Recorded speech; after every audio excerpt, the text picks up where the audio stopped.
welcome back to the garage. Indoor edition, because it's kind of cold outside, and I kind of wanted to show off my shelf of cool games, my shelf of cool comics, and spoiler alert, my cool Root sweatshirt. So first review, I promise I won't give all the spoilers right up front for all of them, but I just couldn't resist myself. It's not despite what you may think, Root didn't immediately kind of hit my shelf and go right into my gaming collection. I did not get in on the first Kickstarter. The first expansion, Riverfolk, was out, and I finally came around to it, said, okay, 6 different factions. That's a lot of different matchups, lots of different interactions that can happen in the game, and I finally got on board there. First couple games were pretty rough. Wasn't a great teacher. One game group was better at reading through their factions, learning it together, so to speak. The other one not so much, so that game was a little bit more of a slog because I just didn't know the game well enough.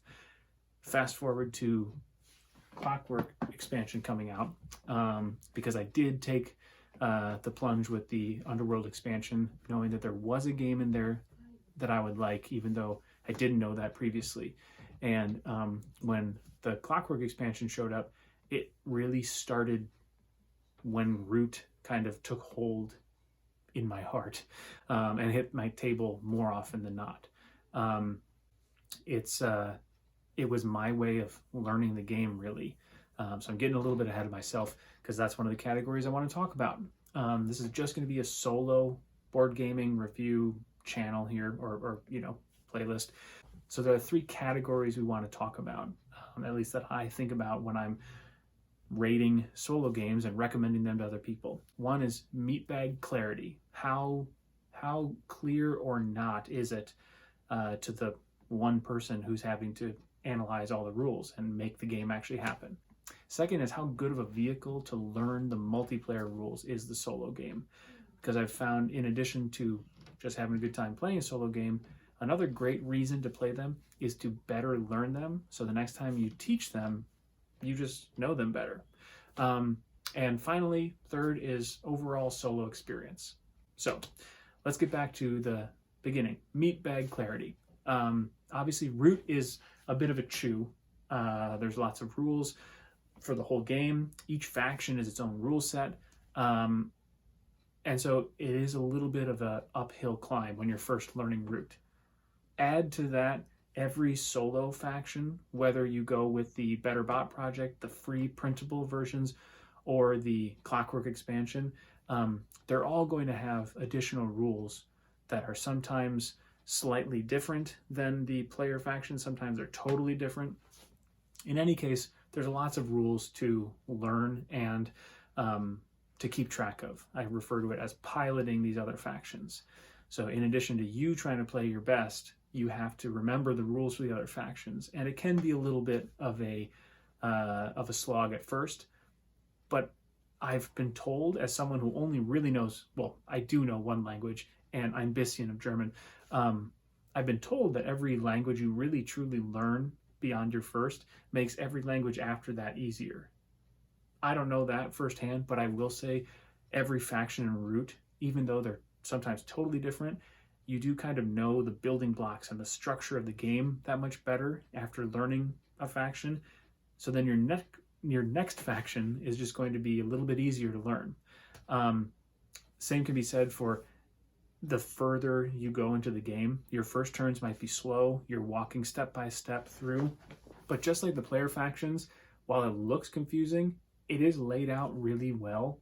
And as long as you follow this through and you do internalize the vocabulary of the game, not just Root, the basic game, but also the ROOTbotics, the laws that the robots follow, it does read pretty easily. It just takes a little bit of an initial learn.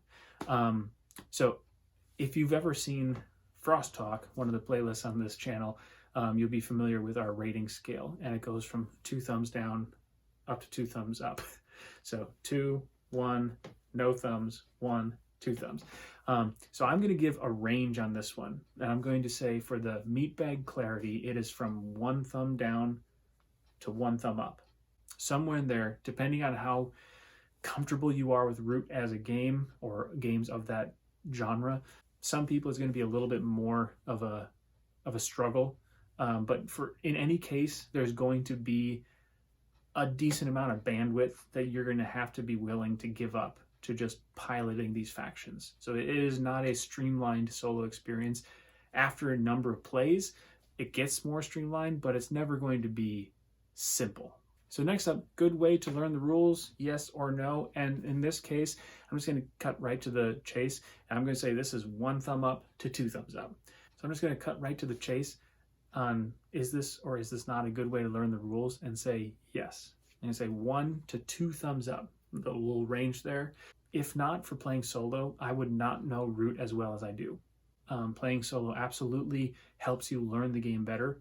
It's not just in terms of like honing your strategies, because it's never going to be the same as playing against a person, because people they want to get back at you for that one sawmill meant a lot to them. When you blew it up, they really took offense to it.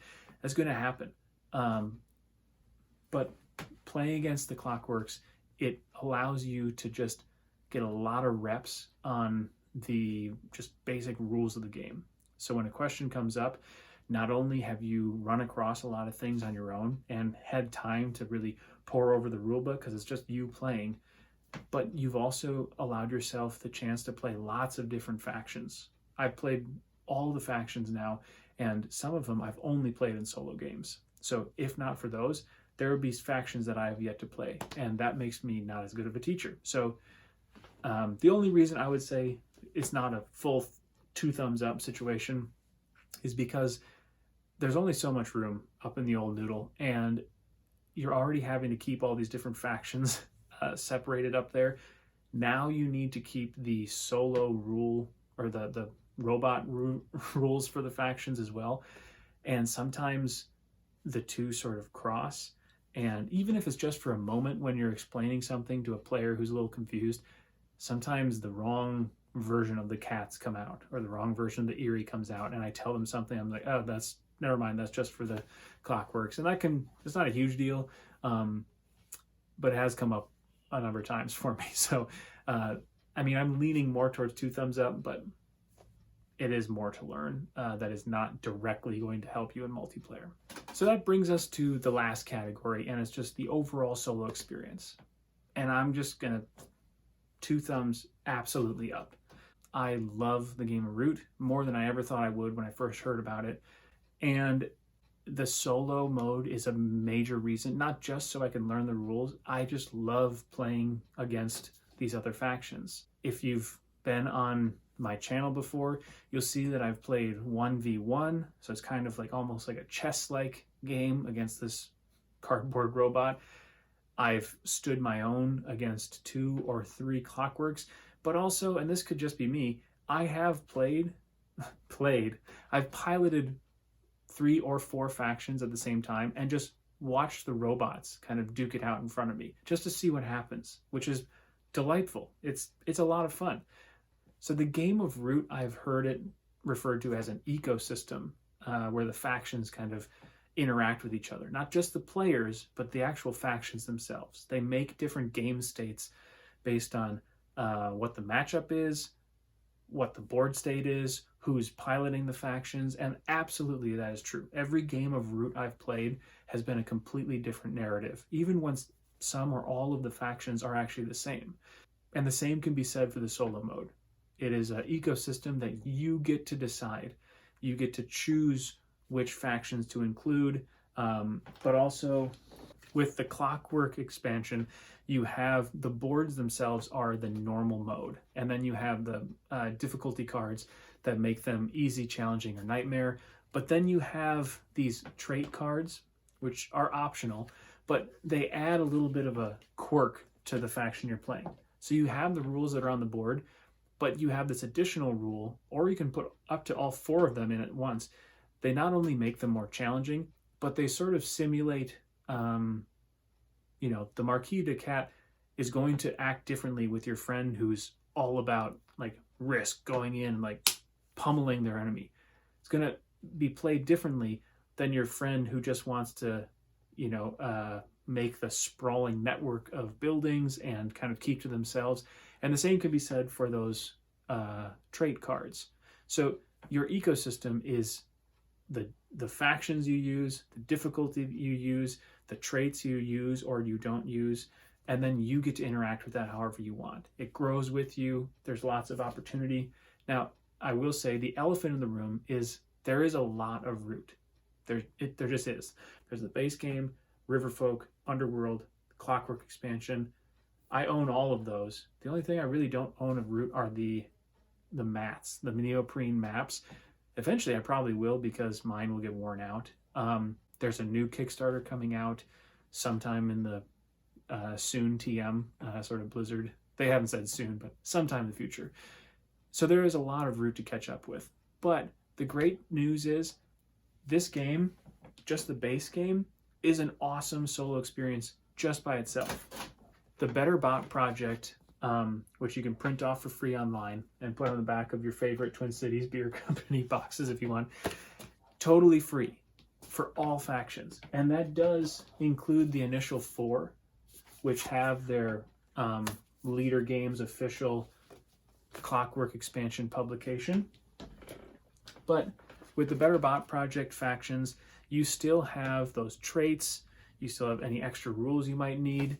You can print them out, you can proxy them on magic cards like I did, or actually have them printed off. It's totally up to you, and it's totally free.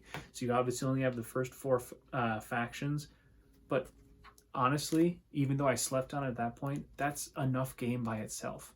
You can add on more as you grow with the game.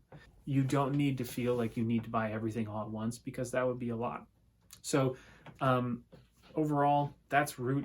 It's wonderful. I cannot recommend it enough for someone who's willing to put in the investment to learn it.